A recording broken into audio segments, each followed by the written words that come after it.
What's up, hospitality? Thank you for switching on to the Schillering Hub podcast where we talk hospitality. I am Mauricio Schuler, your host. In an industry where staff turnover can reach up to 72%, costing hospitality businesses dozens of thousands of euros yearly, I dare to ask you, should you hire for culture and attitudes or experience? You will also learn today the challenges and solutions to scale training across multiple locations and borders, and a 3-step framework for stronger onboarding and training. And this is not coming from me, of course. Today you will learn from Florian Horn, Director of Operations at Manifesto Market. Today, we are stepping inside a hospitality revolution. Imagine a place where the grit of an urban container village meets the soul of a Mediterranean piazza. A place where neon lights dance off a central pool in Prague and oversized industrial art guides you through Europe's largest food hub in Berlin. This is Manifesto Market. It's not just a food hall, it's a cultural engine powered by renewable energy, cashless tech, and a higher for attitude philosophy that is rewriting the rules of retention. We sat down with Managing Director Florian Horn to discover how Manifesto transforms neglected corners of the city into vibrant ecosystems of flavor, music, and connection, and how they are building the teams to keep the vibe alive. Hi, Florian. Welcome to the show. Hi there. Thanks for having me. It's a pleasure to have you. And I went through a little bit of your history in hospitality, and I'll bring that to our audience today because you joined hospitality almost 20 years ago as a server at the Hard Hot Cafe in Cologne, and you grew to bartender in Paris, bar supervisor in Nice, operations manager in Prague. Then you had an experience as a brand ambassador at Louis Vuitton in Prague as well, before starting a journey at Manifesto Markets as a food and beverage and market manager. And now as a director of operations, overseeing Manifesto's growth with 2 new markets in Berlin. So I will start with a very direct question that can go for 1,000 years here, but what does the word hospitality mean to you? Hospitality essentially for me means to invite people into a context in the same that you would invite friends over to your house, but, a little bit broader, maybe you bring a little bit of a business sense to it. But I think in essence, there is actually not much of a difference between opening the doors, inviting, guests over to your restaurant or market or hotel and, calling your friends over for a, steak dinner. So in a nutshell, that's the essence of hospitality to me. Could I agree more with you? That's the essence of hospitality from the heart. And for those who don't know Manifesto Market, how would you explain the concept? So we're a food market, a food hall with multiple food outlets, which we don't operate as per se, but we actually lease them out to individual operators, restaurants. Us ourselves, we have our bars that we operate. And then in this scope, we are organizing events, we are organizing private parties, we have our day-to-day business with, live music and, good food. And it's just about bringing people together of all walks of life in different contexts and just making sure that everybody has a good time. And I love visiting Manifesto. We have one in Prague. It's one of my favorite places to take people. It's a pretty cool concept. Florian, you started as a bartender, right? And you are training people at the Hard Hot, which is a strong brand that is focused on experience as well. And then you open restaurants across Europe following that framework from the Hard Rock. And if you could look back, what did those early days teach you about staff training and the role of culture in creating memorable guest experiences? Well, it needs to be said that actually in its essence, Hard Rock has an extremely strong training program. I think it's safe to say that businesses of, similar magnitude as Hard Rock these guys are like they're at the top of the game, right? Others are looking towards Hard Rock Cafe to imitate what they are doing just because they've been doing it so successfully for so many years, especially because they convey such a strong company culture. And I think this is where it all lies, right? So you start off as a trainee yourself and you see being trained by trainers and not by managers or random guys that you'll never see again, but by your future colleagues. And you see how well they fare, and it sort of like gives you a kick. You're like, I want to be that guy. He's like really cool. Like he's wearing a uniform and he's got like cool pins and he's like the star of the show every time he steps in front of a guest. It's like bang, like he walks up on stage. And I think this is why what is so inspiring. And then when you become a trainer yourself, you start in your location. And then all of a sudden, openings are happening across Europe. And then the opportunity is, hey, I can show my talent now to the world. From there on out, sort of like you grow into sort of like a multiple opening trainer. And then eventually like you make that step into management if you want, of course. I know plenty of guys who stayed in that trainer role because it's a lot of fun.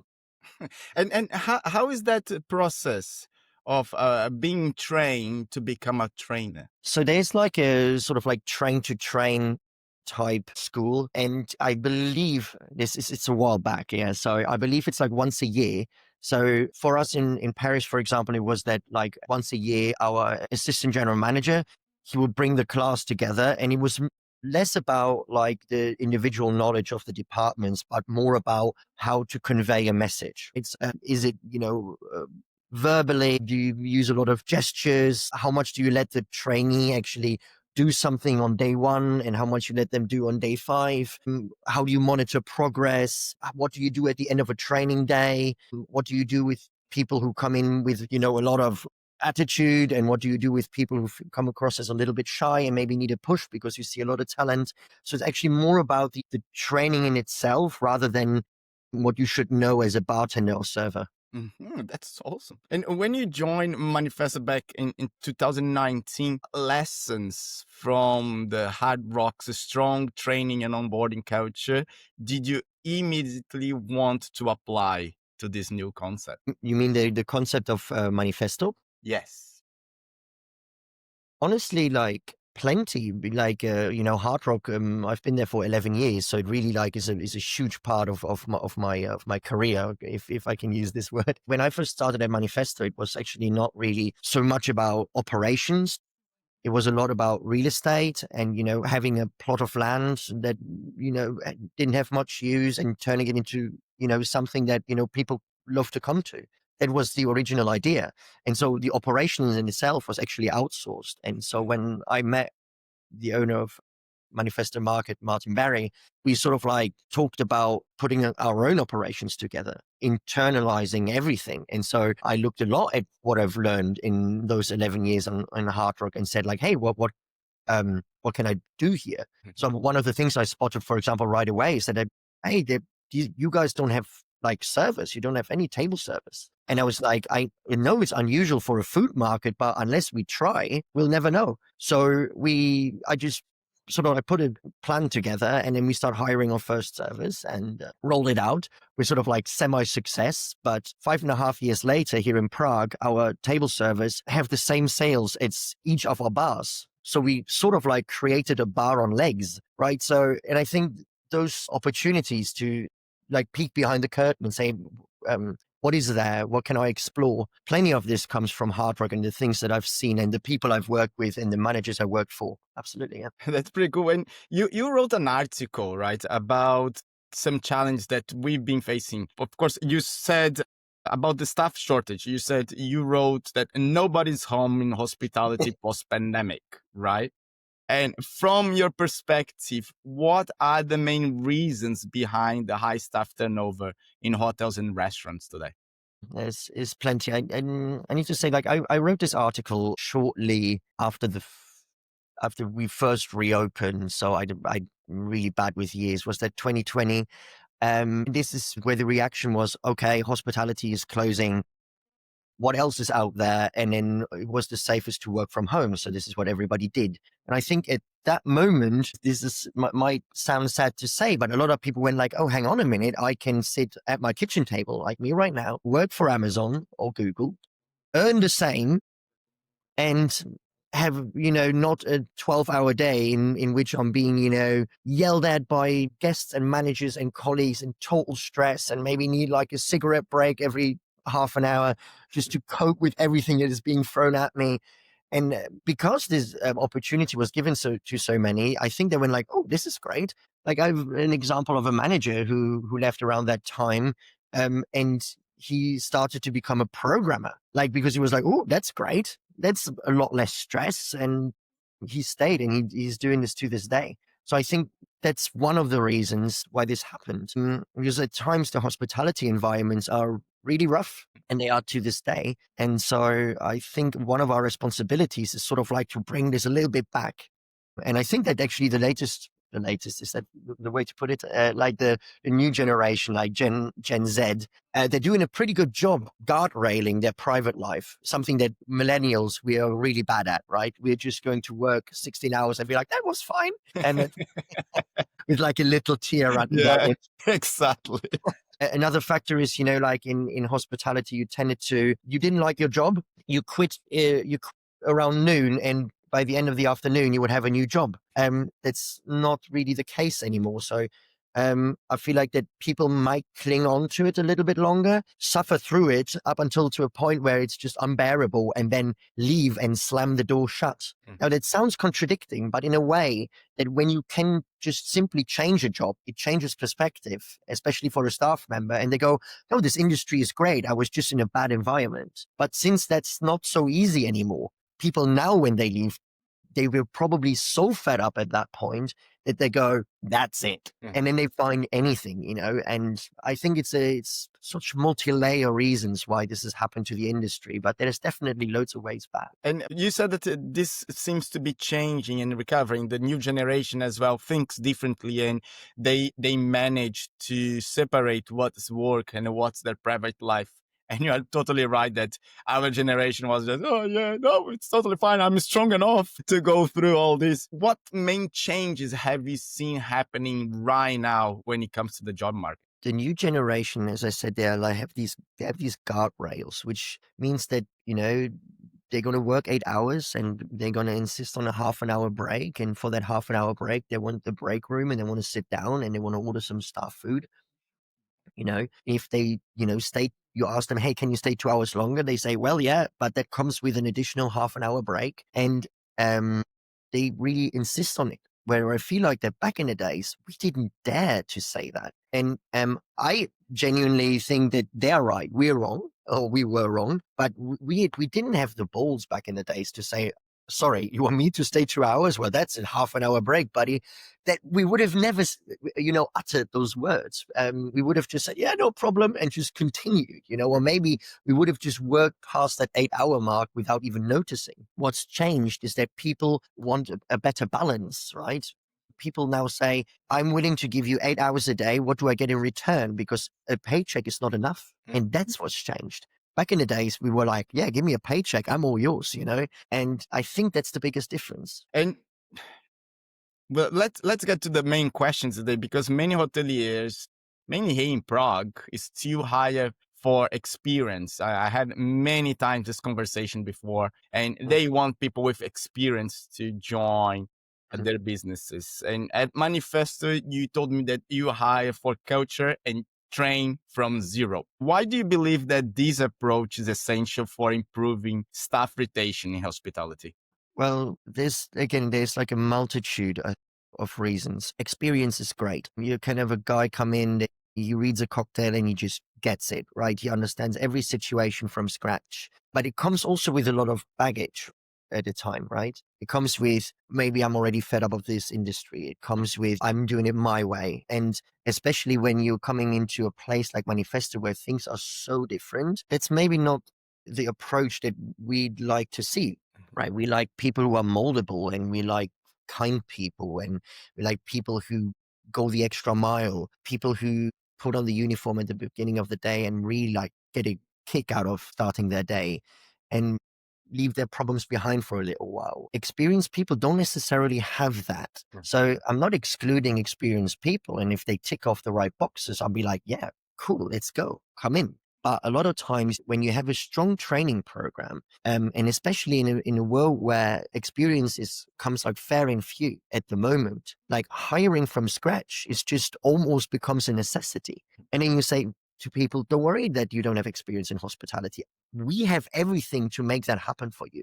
And it might take, a little bit longer, but you get all the benefits from it. And it comes with a lot of legwork. So you need to prepare a training program and an onboarding and a career path. You'll have to work a lot with HR to make that happen.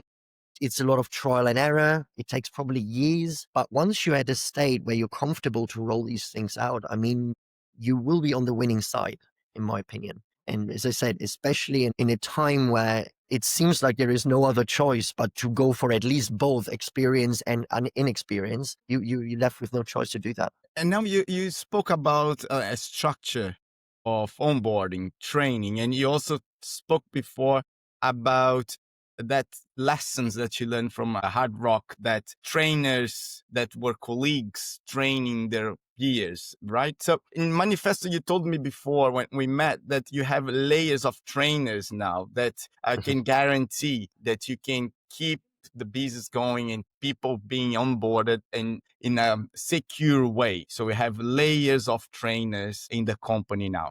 Can you walk us through how you built this training framework and why peer-to-peer training works so well in the industry? So I think it's beneficial for both, right? You have your trainee and you have your trainer, and you, as a manager, you put sort of like that constellation together, right? So the benefit is for both. The trainee will feel more comfortable around a trainer that he knows was in that position not maybe too long ago, and also a person that he's going to or she's going to work with in the near future, which means that there's this instant connection and be like, okay, I'm going to be with you now for a week. You're going to train me, but after this is over, you're still going to be with me, and until I've reached your level of experience, you're kind of always going to be my trainer. So like a Jedi Padawan type situation. And for the trainer, you get instantly that reward to say, I am in the decision-making process to who am I going to work with in the near future, right? So and that's, I think, really important. And the manager needs to trust the trainer. You need to be able to see at the end of the shift, when it comes to debrief, there's the debrief with the trainee, then comes the debrief without the trainee. And the manager should say, hey, listen, how did it go? And I'm not saying that the person needs to be axed day one. That's not the case, right? Not even day two. But if after the third day, there are like big red flags and the trainer says to you, I don't think we're going anywhere here. As a manager, you need to follow the feeling that the trainer had about the trainee, because they spent the time and you spent the time training your trainer. So if that sort of like line of succession is established, then this is how you create a successful team, because both will feel rewarded and the trainer will be like, this is great. Like I'm actually, forging the people and then choosing the people that I get to work with later on. This is a very rewarding position to be in, actually. And how did you manage to build these layers of trainers? So from the manager to the trainer to be able to train the trainee and really build that trust between them? Well, it starts with one, right? As Linkin Park said. It's at the beginning, and maybe that was the advantage, right? When I started, I was just the only guy. So I was like, okay, cool. So I'm manager and trainer and trainee and staff member now. And I just sort of like knew with a lot of experience from Hard Rock what I needed, right? So I was like, okay, cool. So I cannot run the whole thing myself. There's 7 days, and as much as I work a lot, that's too much. So I need one manager. Cool. Found a manager. That's my guy. We had already like a lot of things in common, but you sort of like run him through the process. This is how I want to do things from here on out. Cool. Now I need a bar manager, right? Cool. So got myself a bar manager. He's still with us, by the way, this guy. So we must be doing something right. And once I had these two guys, I was like, okay, cool. So from here on out, we need to hire staff. And so we started to, write out manifestos looking, and we had all of a sudden like a bunch of bartenders and a bunch of servers and buses and so on and so forth, like in front of us. We were like, okay, this is great. So, now we're going to train them on the job because we needed to open the business for the season, no time to create a training manual and whatnot. So it was this typical example of building the plane while you fly it, you know, so it's all very hectic. But once the dust is settled and the teams are running and you see what they're doing and you're sort of like course correcting as you go, is when you feel like, okay, now I have the time to sit down and write a training manual. Okay, what do we need first? We need an orientation. Orientation, great. What is our cultural fit? What do we want our people to be? Who are we as a company? Why should you join and why should you never leave? And why should you aspire to grow within the company? Next step would be a training manual for each department. And you start very simple with SOPs, right? So I don't know, this is how you clock in the morning. This is how you set up the restaurant. This is how you greet guests. This is, you know, how to polish cutlery at the end of your shift or whatever that might be. And so it's all baby steps until you polish it and sort of like start onboarding people with that process. But then you're nowhere near having trainers, right? So your trainers at this point are still your managers. It's then by adding the layer of supervisors that you're edging closer to having trainers. You're like, okay, I need someone within the teams to run the teams. So you're looking for supervisors. Who is out there who could be a great supervisor? And then you start training them. And then from there, the next layer is, well, do I need more trainers, right? Because a supervisor is automatically a trainer. Who are my trainers now out there? And so this is how it happened. But it took years. Like, it's not something that happens overnight because you're not going to have managers and supervisors and trainers from the first day. It's awesome that by putting out there and experimenting, you are also getting the feedback and being able to adjust everything. So by the time that you have the trainers, you actually have kind of a proven recipe for what you want to achieve, right? Yeah, absolutely. And you will make tons of mistakes. As I say, like nobody makes more mistakes than me. I go out there and I try all the time. And I'm like, then I listen to feedback and, you know, sometimes it goes well and sometimes it doesn't, but it's all about continuing the process. You know, we have now our training manuals and everything ready, but we change them constantly. Oh, you know, we are rolling out maybe a new operating system, or maybe we are rolling out new payment terminals, or maybe a position will vanish for a little while because we don't need it. And so that gets set aside. So it's very fluid and you need to be able to change it. That's, by the way, something, for example, that I changed, and it's compared to Hard Rock, because they had training manuals that were sitting there for a very long time. And at some point they felt a little bit outdated. And then they did change them eventually, and I digitalized everything. So I'm sure they're doing a much better job now. But I always felt like I want to change the training manuals at least once a year because things are constantly developing. Yeah, evolving. And you mentioned a lot about now culture, right? Like you said that, we need orientation. We need to basically introduce the culture and why they should join and why they shouldn't leave. And you said that also the guests should have a memorable experience. You spoke about that before. So what does that mean in practice? And how has it shaped hospitality and staff motivation at Manifesto? Yeah, culture is a big thing. I was also new to that culture thing when I joined Hard Rock. I'd done some hospitality jobs before, and it was sort of like standalone businesses, but they never had like such culture program. I mean, culture in a nutshell in hospitality just means that, how can I say, who doesn't want to work for the coolest place out there, right? It doesn't matter if you're like a 20-year-old server just starting off, or if you are a 45-year-old general manager. Who doesn't want to work for the coolest place out there, right? That's for me it. That's like, you're going to, you know, not only attract the best people because everybody wants to be associated with the coolest place out there, but they're going to sort of radiate it, right? And they're going to be like, look how cool we are. And then guests are going to be like, yeah, this is really cool.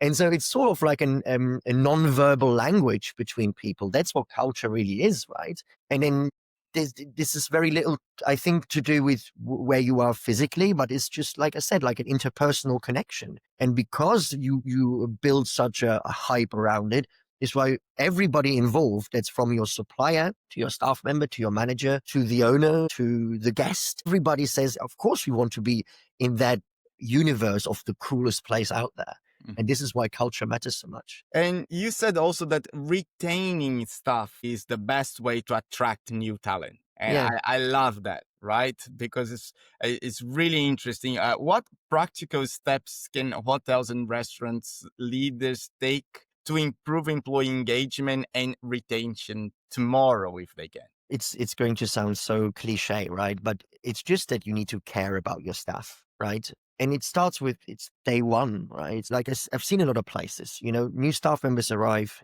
they get a tray and an apron thrown at them, and they go, "The bar's over there, buddy. And I hope you know how to work the coffee maker." And I'm like, wow, this guy's never going to stay. Like we're in an industry in which you'll have fantastic jobs, and you will have jobs which are ungrateful. But the first day needs to remain the same. It needs to be an absolute welcome to the show, right? There needs to be a real pizzazz around the whole thing, and it needs to be, this is your uniform. Let me show you the building. Let me show you the different cuisines we have. Maybe they'll run into one of, especially at Manifesto, we have so many different restaurants. Maybe they know or they are from a country of a restaurant that we have, and we can be like, look, it's really cool. We've got a Brazilian place, or we've got a French place, or whatever that might be.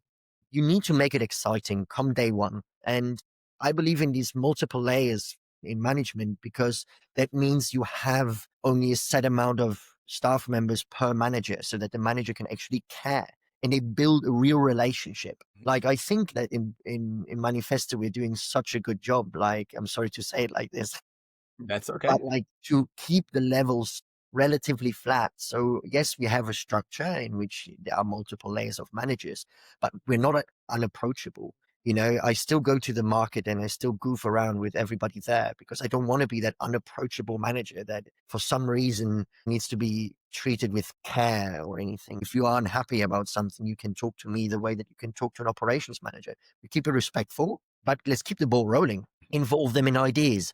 That's another thing. Like, we're very, very often go like, well, we are managers. Of course we know better. Do we though? Like, let's ask the people who work for us. They come from all walks of life. Again, we work in an industry in which you will find people from not easy backgrounds. I once worked with a guy, he was a line cook, but in his country, he was a physicist. The guy came from Iraq, and you're like, I'm not going to explain this guy anything. I mean, he's like 10 times smarter than me, and I'm being polite here. So you just need to respect all the experience that you have around you and be curious about where people are from. And then use that experience and say, hey, what would you do? And I think it's all about that. If you go like, just come on, just do your job and leave me alone, this kind of attitude is not going to get you anywhere.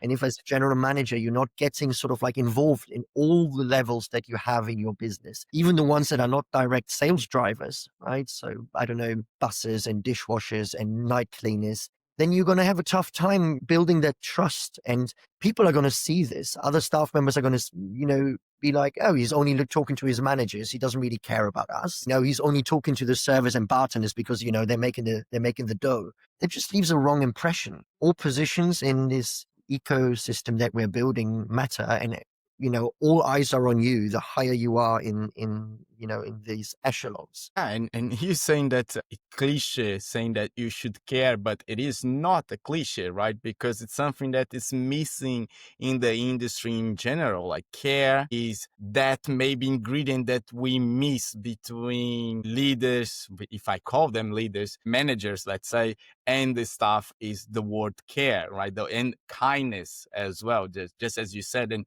kindness compounds and is a positive thing, right? If I see you being kind to someone, to your colleague, I will immediately be kind to someone else, right? Because it's such a Yeah. great thing to be kind, right? So we shouldn't take caring as something take from granted and say like, oh yeah, it sounds cliche. No, we should actually speak more and more about that, because caring is the main ingredient that we are missing in the industry to really shine back and bringing people back to the industry, right? And Florian, if a hotel GM, hospitality GM in general is listening and they want to implement a stronger onboarding and training system in their businesses, where should they start? Can you outline like 3 clear steps? Yeah, I think like the first one is definitely what I already mentioned. Is like this first day thing. It's actually really big. When I talk to the market managers at Manifesto, I repeat this constantly. I say, please make the first day memorable. And I use this sentence, make the first day memorable. I say, don't let this just be another job. They come in, it doesn't matter who you are, 20 years of hospitality experience, you walk into a new place, you're going to be nervous and you're going to be sort of like cautious and you're going to notice a lot, right? Because you're on high alert, you're hypersensitive. The first day needs to be not an absolute shit show. And because it is so easy to do that, you like Friday night, good luck, see you on the other side. It's not the right thing to do it, right? You need to ease people into the job. I just used a swear word. I'm not sure if that's okay. That's okay. It's a shit People, show. It you is a don't shit show. want You're right. and I really like, you will not believe, Mauricio, how many times I speak about day one. I think people are bleeding from their ears because Florian is coming around again and says like, oh, day one. But it's just the first impression. It's like when you meet your in-laws, right? You want to leave a good first impression. It's the same thing. You're going to work with these people for a long time, and, why spoil an opportunity to have a great employee already in the first, 5 minutes? That's definitely one. Second one, approachability as a manager. I think I mentioned this before. Is just so important. Like when you think about that, we always say leave your personal problems behind. But for us, maybe we're in your 30s and 40s and maybe some older. It's easy to say you're going to work with a lot of 20-year-olds. You're going to work maybe with some people in their teens, right? They're like 18, 19. That's a really tough challenge, right? Maybe they've gone through some really hard stuff. It's, I think, also your job to help them create that filter, not just expect that it naturally is in everybody. To say what is personal, what is professional, and how do I leave that at the door? Part of, the training, onboarding, everything that comes with it. It's just people are going to be more comfortable uh, to tell you these things, and you're going to have a better time fixing it if you're an approachable manager. If you're known as a manager for having mood swings, if you're throwing fits every time something goes wrong, what staff member is going to come to you and say, I've got a problem, can you help me? And then you can actually kill that problem off before it becomes something bigger. And then maybe that person leaves. Or are you the approachable manager? Keep your shit to yourself instead of venting and throwing it into other people's faces, and say, hey, tell me what's up. How can I help you? And you will not believe how many times you as a manager can fix something like that. And the approachability is just key to that. I think those are two very important points. The third one is to outline a career trajectory. And it sounds like a big thing, but like from day one, like when we're doing orientations, we tell people what they can be, right? So you don't have to be, a server. If you prove to be the best, then you can be a trainer. And if you prove to be the best, then you can be a supervisor or manager, and so on and so on. I mean, we have so many examples at Manifesto of people who just came in and were like, I want a random job. 5 years later, they are bar supervisors and they are event managers. You have so many of them, and they came in with zero expectations. They were like, yeah, cool place. And then we just sort of like saw the talent and managed to retain them. And at the end of the day, we are delighted that they're still with us. And how do you balance this structure, things like the career path, the checklist, the training checklist, and the performance expectations with this fun and energy that makes the hospitality staff training inspiring? That is probably the toughest thing that managers have to do, because you have obviously expectations, right, from leadership, no matter where you work, right? And a lot of it is not fun, like checklists and this type paperwork, that type paperwork, 360 reviews, and God knows how many different staff members and whatnot. But I believe that you need to bring in that type energy, and you need to believe in it yourself and say, we're doing this for a reason, right? Because the end goal is going to make everybody's job easier, right? And sometimes compliance things, well, they're compliance things, but if you are going to approach it with, oh God, this again, I mean, what message does that send, right? And even what kind of message does it send to yourself? I was super lucky to grow in hospitality, surrounded by like these super positive managers. And they are all still in the industry, right? So, two are still in Nice. One is in Ireland now. one moved back to Australia, and these guys were like bundles of energy. And I always said, That's awesome. I want to be that guy." And this is why I try to have that energy with everything that I do too. Maybe it's a little bit much sometimes, throwing my arms around left and right, but it all comes down to the point that if you bring that sort of level of energy and positivity into your day to day, and people see you, it just is contagious. You radiate, and people are going to do that too, with the pleasant tasks and unpleasant tasks. And I think that's like probably the key to that balance. That's awesome. Like, I think that we are so much alike here. And Florian, Manifest has just expanded into a second location in Berlin. Mhm. What have you learned about scaling a hospitality training and retention strategy across different countries? So I think what we learned is that the moment anyway that you leave the country of origin of your business, anyway, you're going to face challenges that you're never encountered before. There are actually not so many food hall operators out there who operate across borders. There are some, but a lot just stay within their country of origin just because it makes things a lot easier.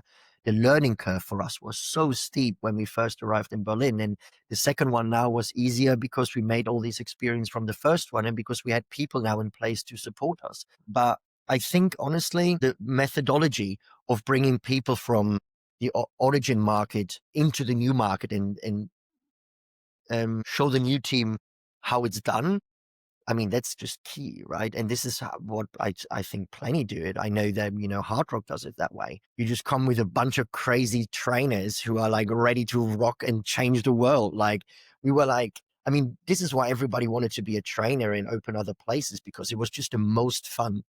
I once dressed up as Obi-Wan Kenobi, walked into a training room on day one and told everybody, "You're my Padawans and I'm not leaving until you are all Obi-Wan Kenobis." And I mean, this is just a kind of level of madness that, we were opening Hard Rocks with. And that's exactly the sort of like what we did when we scaled to Berlin. So it was not just me going over there. There was, our bar manager came, and actually our bar supervisor at the time even came with us. And I brought our training manager, who was an operations manager in Prague. And I was like, "Guys, just go and show them how we do it Prague style." And that's sort of like stayed. And a lot of the people that we have still in Berlin to this day they remember all those opening days, and they are hard, and they're tough, they're long days.